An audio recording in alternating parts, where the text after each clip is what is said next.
Va. Ya vamos a regresar seguramente para ver cuál es el clima entonces que se está viviendo ahora allí, sobre todo después de las declaraciones del jefe de gobierno de la ciudad con Rodrigo Porto. Pero hablamos de lo que sucedió en las últimas horas, un sismo de 7,5 grados en la escala de Richter que afectó el sur de Chile y que tuvo repercusiones en la República Argentina, también en el sur. Ya está con nosotros Andrés Folgueras, que es geólogo. Andrés, gracias por el contacto. Buen sábado. ¿Qué tal? Buenos días, ¿cómo estás? Gracias. ¿Cuál es la situación actual? No, la situación actual ya el riesgo ha pasado, digamos. Ayer a las 10 de la mañana hubo un terremoto de magnitud 7,5. Después tuvo toda una serie de réplicas que van a seguir hoy, seguirán durante días, que son magnitudes ya menores, de 5,4, que difícilmente produzcan tsunamis. Pero ayer hubo una alerta de tsunami porque un terremoto de magnitud 7,4 en el mar sí puede producir un tsunami y afectar una zona en la cual estamos muy poco acostumbrados a recibir tsunamis, que es la zona de Ushuaia. Y por suerte no hubo una ola que destruyese la costa. Pero eso es algo absolutamente aleatorio, diría que tuvimos suerte. Andrés, buen día. En términos geológicos, ¿qué sucede en esa zona, ¿no? Me refiero a placas tectónicas que se mueven, que chocan entre sí, y por qué es una zona inestable. Bueno, ¿qué sucede? Vos sabés que a lo largo de todo el borde de Chile, básicamente, el fondo del Océano Pacífico se hunde bajo la placa sudamericana. Hacia el sur es la misma situación entre dos placas oceánicas, o sea, entre dos fondos oceánicos. La placa antártica, que es el fondo del Océano Antártico, se hunde bajo otra placa oceánica, la placa de Scotia.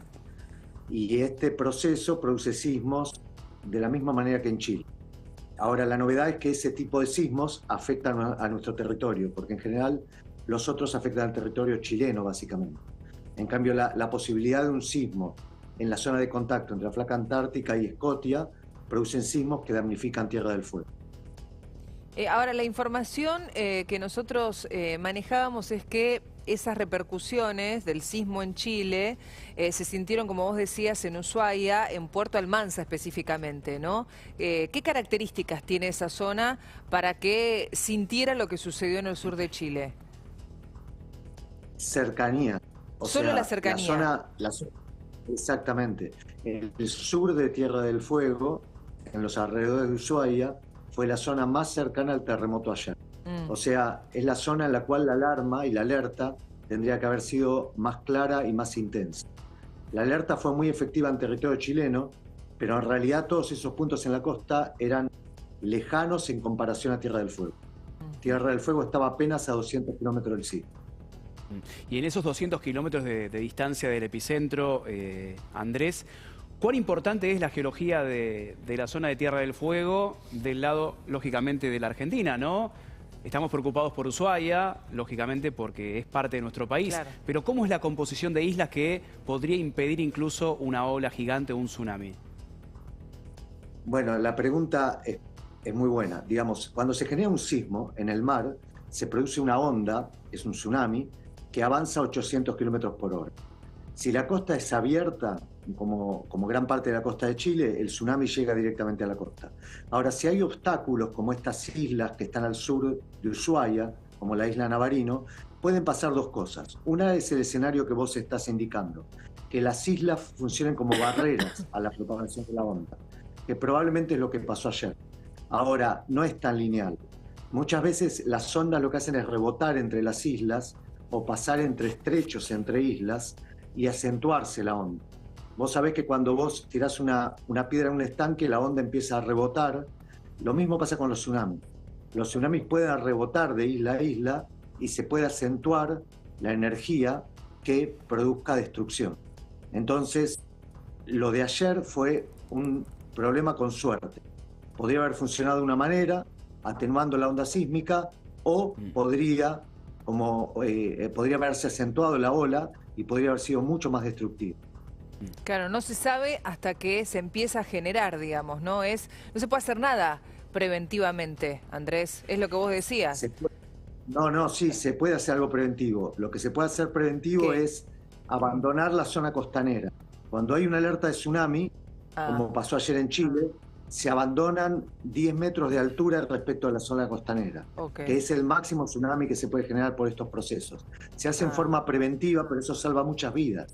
Si no, hay miles de muertos. Ayer tuvimos mucha suerte, porque no hubo una alerta de tsunami efectiva, pero la naturaleza nos protegió probablemente. Pero nos tiene que enseñar esta situación a funcionar de una manera diferente en otras ocasiones. Pero en ese punto, Andrés, los alertas de Chile sí funcionaron, están acostumbrados lamentablemente a muchos sismos, movimientos telúricos en su historia. Pero la Argentina, ¿cuán preparada está? Ayer demostró que no estamos preparados para este tipo de crisis. De todas maneras, Chile también pasó por traumas y pasó por aprendizajes. El terremoto de 2010 de Concepción mató más de 1000 personas, el tsunami. La alerta de tsunami en ese momento fue mala, fue deficitaria, y a partir de ahí generaron un protocolo mucho más efectivo. Ayer hasta el presidente de Chile salió a reafirmar las acciones de defensa civil, porque lo toman como una política de Estado que salva vidas. Lo de ayer es un anuncio, es un fenómeno natural que podría haber generado muchos muertos. Cuando hablamos de muchos muertos es cientos de muertos, que se funcionó mal del lado argentino. Fue muy contrastante el comportamiento de uno y otro lado, y nos tiene que enseñar algo, a generar un protocolo que sea efectivo. Sí, hablabas del presidente Boric, que salió a decir, ya está, no hay riesgo, no hay alerta de tsunami. ¿Cuánto tiempo tiene que pasar desde que se confirma el sismo hasta que efectivamente un gobierno como Boric puede salir a decir, no hay riesgo? Obviamente asesorado por un grupo de geólogos, meteorólogos, me imagino, los expertos en el tema. Digo, ¿pero cuánto tiempo? La onda avanza a unos 800 kilómetros por hora. El caso de ayer, el terremoto fue a 200 kilómetros al sur de Ushuaia. Eso implica que en 40 minutos la onda llega a la costa. Ahora hay que tener en cuenta otras complejidades, que la onda rebote contra una isla, entonces probablemente llegue más de un tren de ola. Llegue uno directo a los 40 minutos en este caso, y después puedan llegar otros sucesivos hasta que se atenúa la energía. Siempre es así, siempre hay 2 o 3 trenes de ola. Bien. Andrés, gracias. Gracias por el contacto. Saludos, que estén bien. Bueno, hablamos de nuestros temas domésticos. Sí, claro. La inflación es